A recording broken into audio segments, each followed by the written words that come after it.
Hai, Assalamualaikum warahmatullahi wabarakatuh. Perkenalkan, nama saya Noviana Hilma Ayuni dari program Studi Psikologi Islam kelas 5B,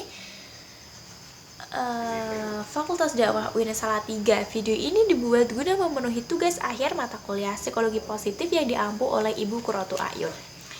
Dan di sini saya akan menyampaikan mengenai quality of life. Apakah kalian tahu apa maksud dari quality of life?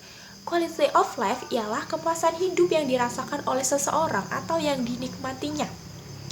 Mengenai hal apa saja yang terjadi dalam hidupnya sehingga dia bisa merasakan kehidupan yang sejahtera. Jadi kalau secara ringkasnya kita sebut quality of life adalah kepuasan hidup atau kita sebut juga dengan kehidupan yang berkualitas. Nah, ada beberapa faktor yang mempengaruhi kualitas hidup itu sendiri. Yang pertama ada faktor fisik. Kenapa faktor fisik mempengaruhi? Ketika secara fisik kita sehat, otomatis kita tidak akan memikirkan banyak hal yang berkaitan dengan bagaimana agar fisik kita tidak sakit, sehingga kita tidak akan memunculkan stres di pikiran kita. Yang kedua, adanya kesehatan secara psikologis, yang mana hal ini merupakan hal paling penting di sini. Mengapa demikian? Karena ketika seseorang merasakan kesehatan psikologis, otomatis dia akan merasa tenang. Ketika dia sudah merasa tenang, dia tidak akan mengkhawatirkan apapun dan dia akan menjalani kehidupannya dengan baik. Lalu ada hubungan sosial, yaitu kualitas interaksi dengan sosial atau masyarakat yang lainnya. Ketika interaksi sosialnya bagus, dia mampu menjalin hubungan yang bagus dengan rekan-rekannya, maka dia juga akan mendapatkan kedamaian di lingkungan yang ia tempati. Lalu kemandirian. Apa sih kemandirian itu? Kemandirian adalah kemampuan individu menjalankan aktivitas sehari-harinya. Lalu ada lingkungan yang paling berpengaruh. Kenapa demikian? Karena ketika dia berada di lingkungan, otomatis apa yang ada di sekitar kita akan mempengaruhi bagaimana cara kita bertingkah laku, berpikir, dan memandang hidup kita. Jadi kita harus pandai-pandai memilih suatu lingkungan yang mampu memberikan support terbaik untuk diri kita. Karena memang lingkungan memiliki peran yang juga krusial. Yang selanjutnya ada faktor penghambat quality of life. Kalau ada faktor pendukung, otomatis ada faktor yang tidak mendukung atau menjadi penghambat. Nah, itu juga ada 5. Yang pertama ada sikap tradisionalisme, yang mana sikap ini adalah menolak adanya suatu perubahan atau tidak terbuka. Yang selanjutnya adalah prasangka buruk. Ketika kita memikirkan sesuatu hal yang buruk, otomatis kita sedang berpikir yang negatif. Padahal alam itu adalah akan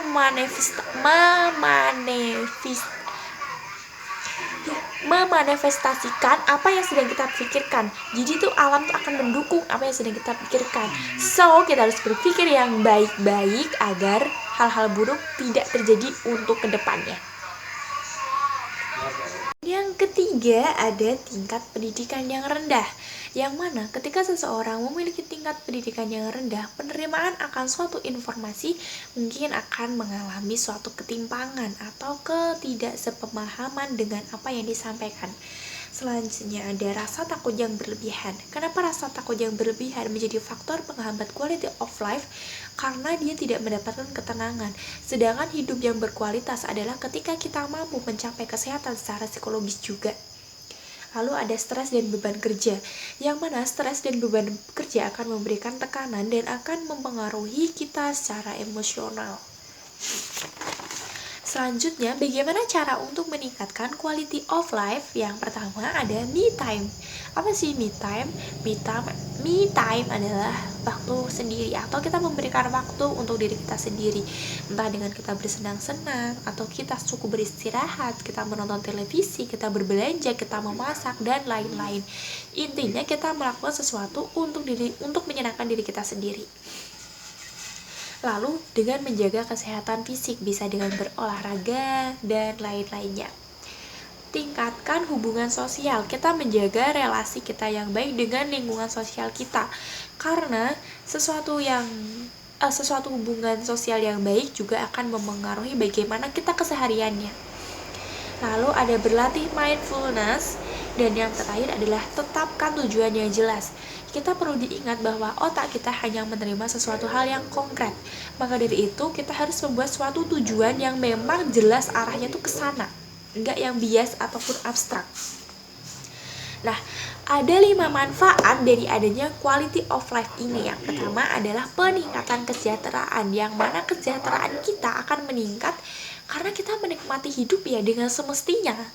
Lalu ada produktivitas menjadi lebih baik karena kita terpacu oleh hal-hal tadi yang saya sebutkan di cara meningkatkannya itu karena kita memiliki suatu tujuan yang jelas. Selanjutnya adalah pengurangan stres, karena kita akan melakukan sesuatu hal yang mungkin memberikan manfaat bagi kita, dan kita setelahnya akan beristirahat. Jadi kita tidak memberikan ruang untuk kita memikirkan hal-hal yang tidak jelas. Lalu ada keterlibatan sosial, dan yang terakhir adalah kita mendapatkan stabilitas emosional. Nah, itu yang bisa saya sampaikan. Semoga bisa memberikan manfaat. Apabila ada kelebihan, semoga memang benar dapat dimanfaatkan, dan jika tidak, dan jika masih banyak kekurangan, saya mohon maaf yang sebesar-besarnya. Sekian dari saya. Wassalamualaikum warahmatullahi wabarakatuh.